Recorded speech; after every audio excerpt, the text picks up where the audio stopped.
ആത്മനമസ്കാരം. എല്ലാവർക്കും പുതിയൊരു വീഡിയോയിലേക്ക് സ്വാഗതം. ഇന്ന് നമുക്ക് നിങ്ങളുടെ റിലേഷൻഷിപ്പ് സോൾമേറ്റ് കണക്ഷൻ ആണോ അതോ ട്വിൻ ഫ്ലെയിം കണക്ഷൻ ആണോ എന്നുള്ളത് നോക്കാം. അപ്പോൾ ഇവിടെ 2 സെറ്റ് ഓഫ് കാർഡ്സ് കൊടുത്തിട്ടുണ്ട്. ഫസ്റ്റ് 2 കാർഡിന് ഒരു സെറ്റായിട്ടും സെക്കൻഡ് 2 കാർഡ്സിനെ ഒരു സെറ്റായിട്ടും കണക്കാക്കാം. അപ്പോൾ നിങ്ങൾക്ക് ഓരോ സെറ്റ് ഓഫ് കാർഡ്സ് ഇതിൽ നിന്ന് സെലക്ട് ചെയ്യാം. ഫസ്റ്റ് 2 കാർഡ്സ് സെലക്ട് ചെയ്തവർക്കാണെങ്കിൽ അവരുടേതൊരു ട്വിൻ ഫ്ലെയിം കണക്ഷൻ ആണ്. അതായത് അവർ തമ്മിൽ നല്ലൊരു ഡിവൈൻ കണക്ഷൻ ഉണ്ട്, സ്നേഹമുണ്ട്. അതേപോലെ തന്നെ ഇത് ടവർ എന്ന കാർഡ് സൂചിപ്പിക്കുന്നത് ഒരു റീബർത്ത് ആണ്. അതായത് ഇടയ്ക്ക് പ്രശ്നം വരും, പിന്നെ തിരിച്ചു വരും, പിന്നെയും പ്രശ്നങ്ങളുണ്ടാവാം, തിരിച്ചു വരാം, പിന്നീട് ഒരു സെപ്പറേഷൻ ഉണ്ടാവും, ലോങ് സെപ്പറേഷൻ ഉണ്ടാവും. പിന്നെ നിങ്ങൾ രണ്ടുപേരും മനസ്സിലാക്കിയിട്ട് സ്മൂത്തായിട്ട് പോകുന്നൊരു റിലേഷൻഷിപ്പാണ്. Second set of cards select ചെയ്തവർക്ക് അവരുടേതൊരു സോൾമേറ്റ് കണക്ഷനാണ്. ഡിവൈൻ ലവും ഹാപ്പി ലൈഫാണ് അവർ ലീഡ് ചെയ്യുന്നത്. നല്ലൊരു ഫാമിലി ലൈഫ് സ്മൂത്തായിട്ട് പോകുന്ന, കോൺസ്റ്റൻ്റ് ആയിട്ട് പോകുന്ന ഒരു കണക്ഷനാണ് second set of cards select ചെയ്തവർക്ക്.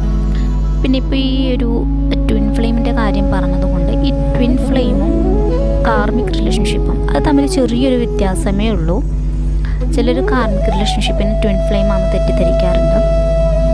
കാരണം കാർമിക്കിൽ സെയിം പ്രശ്നങ്ങൾ തന്നെ പാറ്റേണായിട്ട് വന്നുകൊണ്ടിരിക്കും. കുറച്ച് നാൾ നല്ലതായിരിക്കും, പിന്നീട് അതേ പ്രശ്നങ്ങളായിരിക്കും. കുറച്ച് നാൾ ഒരിക്കലും ആ പ്രശ്നങ്ങൾ സോൾവായിട്ട് മുന്നോട്ട് പോകുന്നില്ല.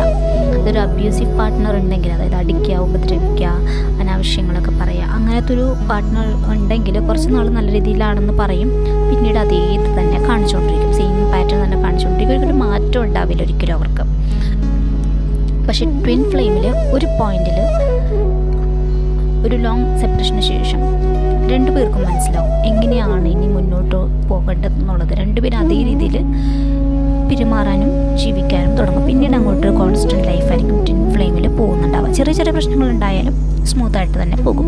പക്ഷെ കാർമിക്കിൽ ഈ കർമ്മയുടെ ടൈം കഴിയുമ്പോൾ ഇതിപ്പോൾ ഇവർ സെപ്പറേറ്റ് ആയിട്ടില്ലെങ്കിലും ഓട്ടോമാറ്റിക്കലി ആ റിലേഷൻഷിപ്പ് സെപ്പറേറ്റ് ആവും.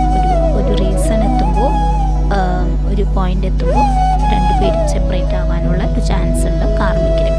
പിന്നെ ഈ കാർമിക്കിൽ ആരും എന്താ പറയുക, അതാണെന്ന് തിരിച്ചറിഞ്ഞാൽ, നിങ്ങൾ റിലേഷൻഷിപ്പ് കാർമിക് ആണെന്ന് തിരിച്ചറിഞ്ഞാൽ അതിൽ നിന്നും എത്രയും പെട്ടെന്ന് പോകുന്നതായിരിക്കും നല്ലത്. ഇതിപ്പോൾ ഞാൻ ഈ കാർഡ്സ് വന്നുകൊണ്ട് പറഞ്ഞെന്ന് മാത്രമേ ഉള്ളൂ. അപ്പോൾ നന്ദി.